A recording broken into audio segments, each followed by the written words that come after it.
This video is going to look then at the classification and diagnosis of schizophrenia. So this is the first video in this topic. So we're going to be looking at what schizophrenia actually is. So before we start looking at this topic, it's really important to look at the specification. What can you actually get tested on? So you must know the classification and diagnosis of schizophrenia. You must know the positive symptoms of schizophrenia. So you must know what hallucinations are, what delusions are, and you must know the negative symptoms. So what is avolition? What is speech poverty? And a quick little trick to help you cut down how long it takes you to make the notes is schizophrenia is quite a long word, can take you quite a long time to write that out. So often we use the shorthand, capital S, little z, and it'll speed up. We'll be using the word schizophrenia a lot during this whole topic. So save yourself a little bit of time, get used to using that shorthand technique. Schizophrenia affects about 1% of the world's population.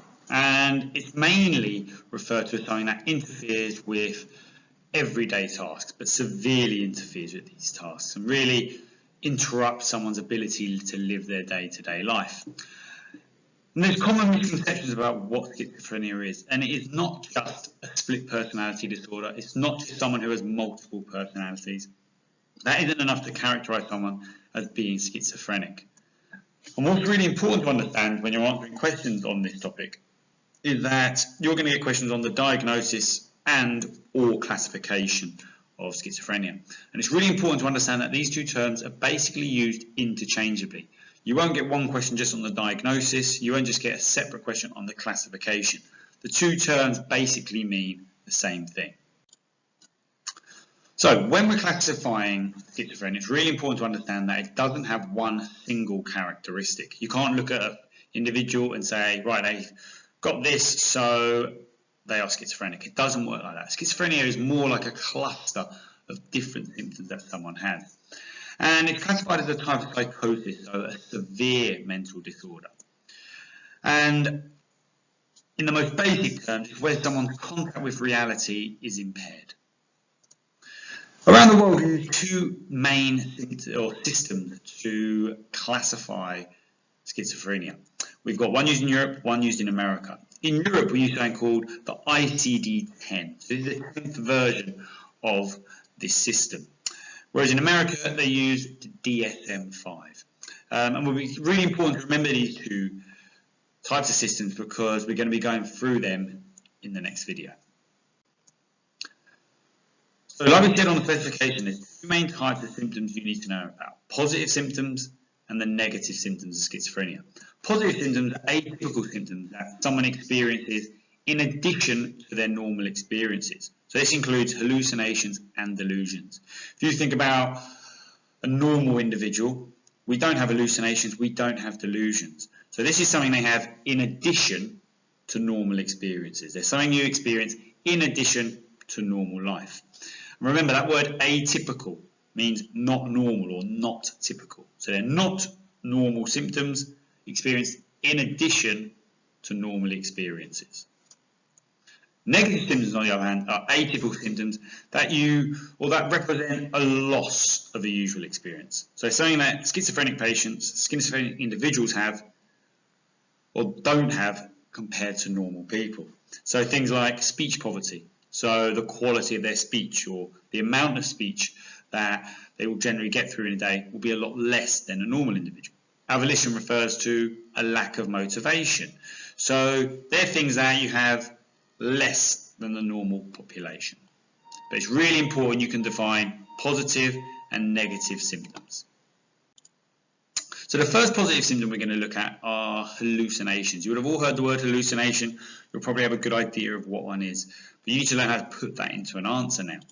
And basically hallucination is an unusual sensory experiences. And hallucinations can occur with a variety of our senses. So the most common one are auditory hallucinations. So it's where schizophrenics hear voices. They could be talking to them, it could be criticizing them, telling them to do things. So auditory hallucinations are the most common. But there are others. Some people get visual hallucinations where they'll be looking at someone's face, but it will be completely distorted. And also they have tactile hallucinations.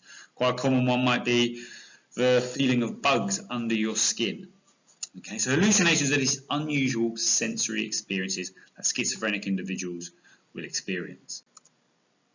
The second positive symptom you need to know for your specification is delusions. And delusions are basically when someone is experiencing paranoia or irrational beliefs.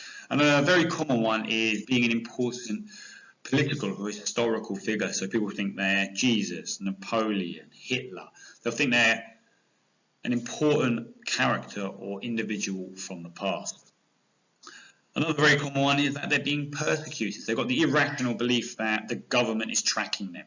Government's tracking all their actions on the computer, tracking their bank accounts, tracking their movements with CCTV on the streets, or that aliens are potentially tracking them as well. People also feel that they get delusions of the body, so that their body's under external control. So what they're doing isn't actually their own mind controlling it, it's somewhere else, or someone else doing it. Important with schizophrenia is the idea that they behave in ways that make complete sense to them. Okay, for a schizophrenic, what they're doing is completely normal, but obviously it seems very, very bizarre to people on the outside, family, friends, other individuals. Negative symptoms, the first one we're going to look at is avolition, and this is basically characterized by apathy, or someone who's apathetic. And that's someone who sort of struggles and finds it difficult to keep up with goal-orientated behaviour. Or an easier way of saying that is that they have really reduced levels of motivation to carry out a range of activities. So things like that, they might have poor hygiene and grooming because they haven't got the motivation to get up and wash themselves. They might lack the energy to get up and go to work or go to school or do any work when they actually get there. So abolition is this real sharp reduction in motivation to carry out everyday tasks. The final negative symptom we're going to look at is speech poverty. And this is where you see changes in the patterns of speech with the schizophrenic individual. It could include a reduction in the amount of talking that they do, or a reduction in the quality of their speech. So they might not use as wide a vocabulary.